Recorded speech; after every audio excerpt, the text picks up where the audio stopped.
যোগসুর ৮ কেন্দ্রের ফল প্রকাশ, ভিপি পদে হাড্ডাহাড্ডি লড়াই, এগিয়ে শিবির সমর্থিত অদম্য জবিয়ান ঐক্য প্যানেল। ইন্টারনেট বন্ধ ও মানবতা বিরোধী অপরাধ মামলায় সজীব ওয়াজেদ জয় ও জুনায়েদ পলকের বিরুদ্ধে অভিযোগ গঠন শুনানি আজ। এয়ারফ্রেট কাস্টমস ও এফসেকের যৌথ অভিযান, চট্টগ্রাম বিমানবন্দরে ২১ লাখ টাকার স্বর্ণালংকার জব্দ। চীনের বদলে সরবরাহ যাবে মার্কিন দিকে, যুক্তরাষ্ট্রকে $২০০ কোটি মূল্যের তেল দেবে ভেনেজুয়েলা।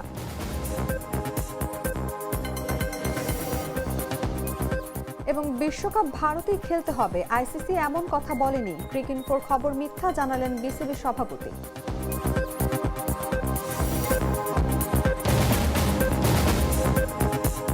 এতক্ষণ শুনছিলেন সংবাদ শিরোনাম।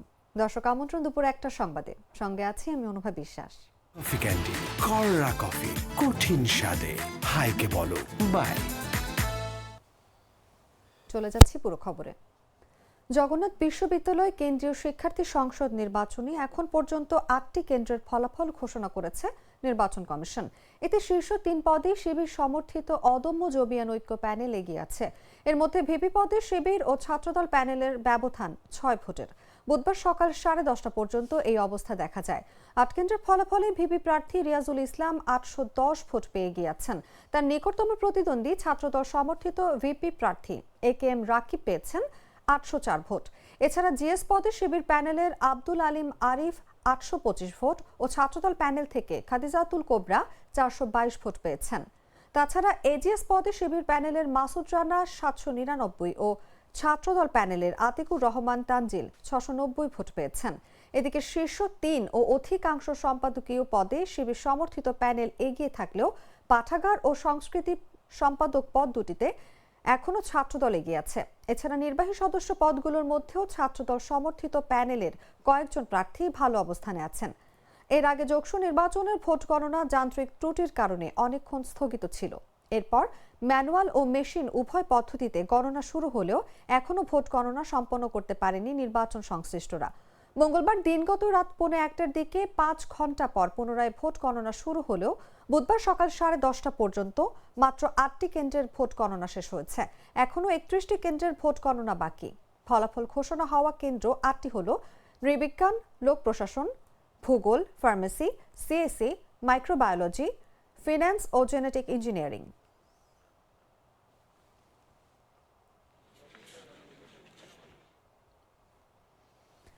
জুলাই গণ অভ্যুত্থানের সময় ইন্টারনেট বন্ধ করে হত্যা সহ মানবতা বিরোধী অপরাধের মামলায় ক্ষমতাচ্যুত প্রধানমন্ত্রী শেখ হাসিনার তথ্য ও যোগাযোগ প্রযুক্তি উপদেষ্টা সজীব ওয়াজেদ জয় ও সাবেক আইসিটি প্রতিমন্ত্রী জুনায়েদ আহমেদ পলকের বিরুদ্ধে অভিযোগ গঠনের শুনানি আজ হবে। ট্রাইব্যুনাল ১-এর চেয়ারম্যান বিচারপতি মোহাম্মদ গোলাম মর্তুজা মজুমদারের নেতৃত্বে ৩ সদস্যের আন্তর্জাতিক অপরাধ ট্রাইব্যুনাল এই শুনানি পরিচালনা করবেন। প্যানেলের অন্য ২ সদস্য হলেন বিচারপতি মোহাম্মদ শফিউল আলম মাহমুদ ও বিচারক মোহাম্মদ মহিতুল হক এনাম চৌধুরী। এর আগে সজীব ওয়াজেদ জয়ের পক্ষে রাষ্ট্রীয় খরচে আইনজীবী নিয়োগের আদেশ দেওয়া হয়। পত্রিকায় বিজ্ঞপ্তি সত্ত্বেও হাজির না হওয়ায় তাকে পলাতক বিবেচনা করা হয়েছিল। ৪ ডিসেম্বর ট্রাইব্যুনাল ২ আসামির বিরুদ্ধে অভিযোগ গ্রহণ করেন এবং জয়ের বিরুদ্ধে গ্রেফতারি পরোয়ানা জারি হয়। চিফ প্রসিকিউটর মোহাম্মদ তাজুল ইসলাম বলেন, বিদেশি নাগরিক হলেও বাংলাদেশের মানবতা বিরোধী অপরাধে তার বিচার হতে বাধা নেই। আমাদের আইন অনুযায়ী বাংলাদেশ সংক্রান্ত কোনো মানবতা বিরোধী অপরাধে কেউ বিদেশি হলেও বিচার করা সম্ভব।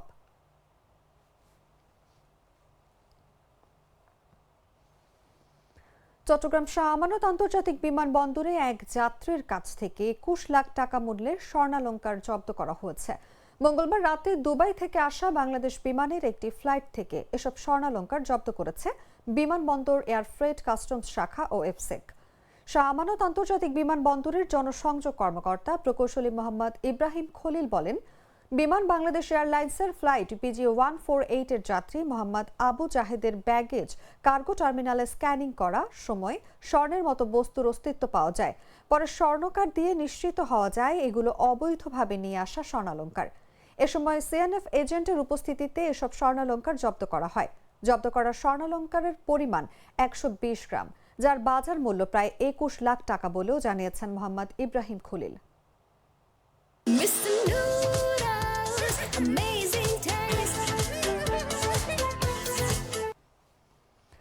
হাড়কাঁপানো শীত ও উত্তরের হিমেল হাওয়ায় বিপর্যস্ত হয়ে পড়েছে মেহেরপুর জেলার জনজীবন। টানা শৈত্যপ্রবাহ, ঘন কুয়াশা ও কম তাপমাত্রার কারণে স্বাভাবিক জীবনযাত্রা প্রায় স্থবির। চলতি শীত মৌসুমে আজ জেলায় সর্বনিম্ন তাপমাত্রা রেকর্ড করা হয়েছে। চুয়াডাঙ্গা আবহাওয়া পর্যবেক্ষণাগার জানায়, বুধবার সকাল 6টায় মেহেরপুরে তাপমাত্রা নেমে আসে 7 ডিগ্রি সেলসিয়াসে। বাতাসের আর্দ্রতা ছিল 97%, যা শীতের তীব্রতা আরও বাড়িয়ে দিয়েছে। সর্বোচ্চ ও সর্বনিম্ন তাপমাত্রার ব্যবধান কম থাকায় শীত অনুভূত হচ্ছে বেশি। এর সঙ্গে উত্তরের হিমেল বাতাস ও ঘন কুয়াশা পরিস্থিতিকে আরো কঠিন করে তুলেছে। তীব্র শীতে সবচেয়ে বিপাকে পড়েছেন নিম্ন আয়ের মানুষ। দিনমজুর, ভ্যান ও রিকশা চালকরা জীবিকার তাগিদে ঝুঁকি নিয়েই কাজে বের হচ্ছেন। অনেকেই খড় কাঠ জ্বালিয়ে আগুন পোহাচ্ছেন। কুয়াশার কারণে সড়ক যোগাযোগেও ঝুঁকি বেড়েছে। হাসপাতালগুলোতে ঠান্ডাজনিত রোগীর সংখ্যাও বাড়ছে। এই অবস্থায় প্রশাসন ও বিভিন্ন সংগঠন শীত বস্ত্র বিতরণ শুরু করলেও তা প্রয়োজনের তুলনায় এখনো কম বলে মনে করছেন স্থানীয়রা।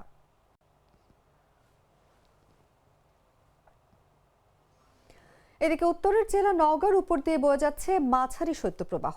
বুধবার সকালে জেলায় এই মৌসুমের সর্বনিম্ন তাপমাত্রা রেকর্ড করা হয়েছে 6.7 ডিগ্রি সেলসিয়াস, যা চলতি শীত মৌসুমে জেলার সর্বনিম্ন পারদ। গত মঙ্গলবারও এই তাপমাত্রা ছিল 11 ডিগ্রি সেলসিয়াস। একদিনের ব্যবধানে তাপমাত্রা কমে যাওয়ায় তীব্র শীতে বিপর্যস্ত হয়ে পড়েছে জনজীবন। নওগাঁর বদলগাছি কৃষি ও আবহাওয়া পর্যবেক্ষণাগারের তথ্য মতে আজ সকাল 9টা পর্যন্ত সর্বনিম্ন তাপমাত্রা 6.7 ডিগ্রি সেলসিয়াস রেকর্ড করা হয়েছে। সন্ধ্যার পর থেকেই পুরো জেলা ঘন কুয়াশায় আচ্ছন্ন হয়ে পড়ছে। উত্তরের হিমেল বাতাসের কারণে শীতের তীব্রতা কয়েক গুণ বেড়ে গেছে। দিনের বেলাতেও অনেক সময় সূর্যের দেখা মিলছে না, ফলে ঘন মেঘ আর কুয়াশার চাদরে ঢাকা থাকছে চারপাশ। রাস্তাঘাটে ছোট বড় যানবাহনগুলোকে হেডলাইট জ্বালিয়ে চলাচল করতে দেখা গেছে।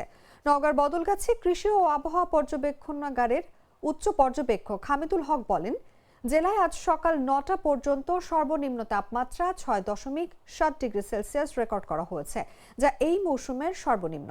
আকাশে মেঘ এবং বাতাস থাকায় শীতের তীব্রতা বেশি। আগামী কয়েকদিন তাপমাত্রা কেমন থাকবে তা এই মুহূর্তে সঠিকভাবে বলা যাচ্ছে না। আমি তো মশলা বদলে ফেলেছি, এবার আপনিও বদলে ফেলুন। একবার প্রাণ গুঁড়া মশলা ব্যবহার করেই দেখুন। জানাবো আন্তর্জাতিক সংবাদ।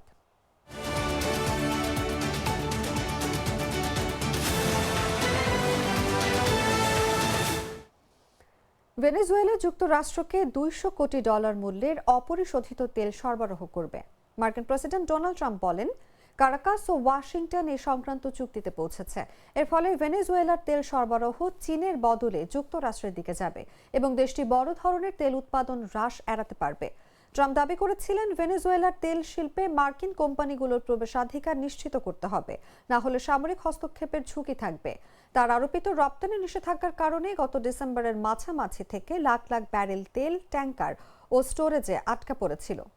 ভেনেজুয়েলার প্রেসিডেন্ট নিকোলাস মাদুরোর সরকারের উপর চাপ বৃদ্ধির অংশ হিসেবে দেশটির উপর অবরোধ আরোপ করা হয়। সম্প্রতি যুক্তরাষ্ট্রের সামরিক অভিযানকে ভেনেজুয়েলার শীর্ষ কর্মকর্তারা অপহরণ বলে অভিহিত করেছেন এবং তেল সম্পদ চুরির অভিযোগ তুলেছেন। ট্রাম্প সামাজিক মাধ্যমে জানান, ভেনেজুয়েলা 3 থেকে 5 কোটি ব্যারেল তেল যুক্তরাষ্ট্রে দেবে। তিনি বলেন, এই তেল বাজার দরে বিক্রি হবে এবং আয় হবে ভেনেজুয়েলা ও যুক্তরাষ্ট্রের মানুষের কল্যাণ ব্যবহারের জন্য।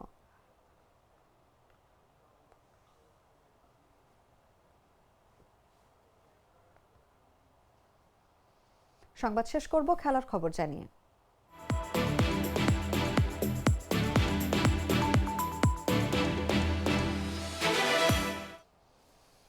বাংলাদেশের ক্রিকেট অনুরাগীদের মধ্যে যারা একটু দেরিতে ঘুমন, সামাজিক যোগাযোগ মাধ্যমে ব্যস্ত থাকেন কিংবা গোটা দেশবাসীর মধ্যেও যাদের কাজের চাপ, সংসারের চাপ, ব্যবসা বাণিজ্য বা কাজকর্ম শেষ করে ঘুমোতে দেরি হয়, তারা মধ্যরাতে রাত 2টার পর জেনে যান একটি দুঃসংবাদ। ESPN ক্রিকইনফোর প্রতিবেদন থেকে মাঝরাতে জানা গেছে, আইসিসি বাংলাদেশের দাবি মানছে না। অর্থাৎ বিশ্বকাপ খেলতে হলে বাংলাদেশ দলকে ভারতেই যেতে হবে, নতুবা পয়েন্ট কর্তন হবে। এমনটা নাকি আইসিসির পক্ষ থেকে জানিয়ে দেওয়া হয়েছে।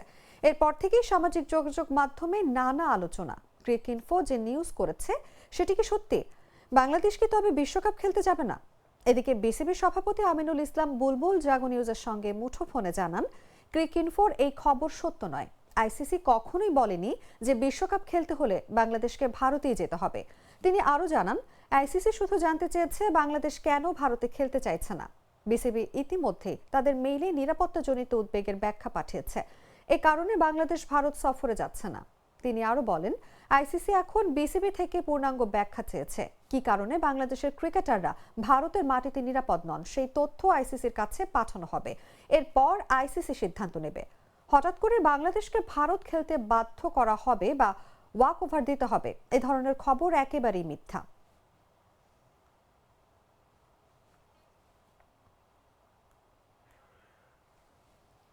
সংবাদ শেষ করার আগে শিরোনামগুলো জানিয়ে দিচ্ছি আরো একবার।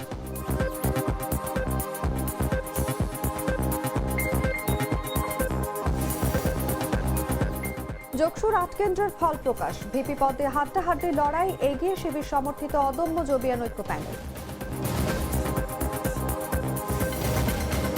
ইন্টারনেট বন্ধ ও মানবতা বিরোধী অপরাধ মামলায় সজীব ওয়াজেদ জয় ও জুনায়েদ পলকের বিরুদ্ধে অভিযোগ গঠন শুনানি আজ। এয়ারফ্রেট কাস্টমস ও এফসেকের যৌথ অভিযান, চট্টগ্রাম বিমানবন্দরে ২১ লাখ টাকার স্বর্ণালংকার জব্দ।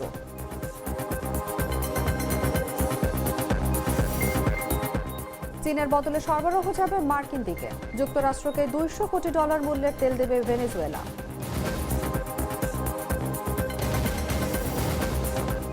এবং বিশ্বকাপ ভারতেই খেলতে হবে, আইসিসি এমন কথা বলেনি। ক্রিকইনফোর খবর মিথ্যা জানালেন বিসিবি সভাপতি।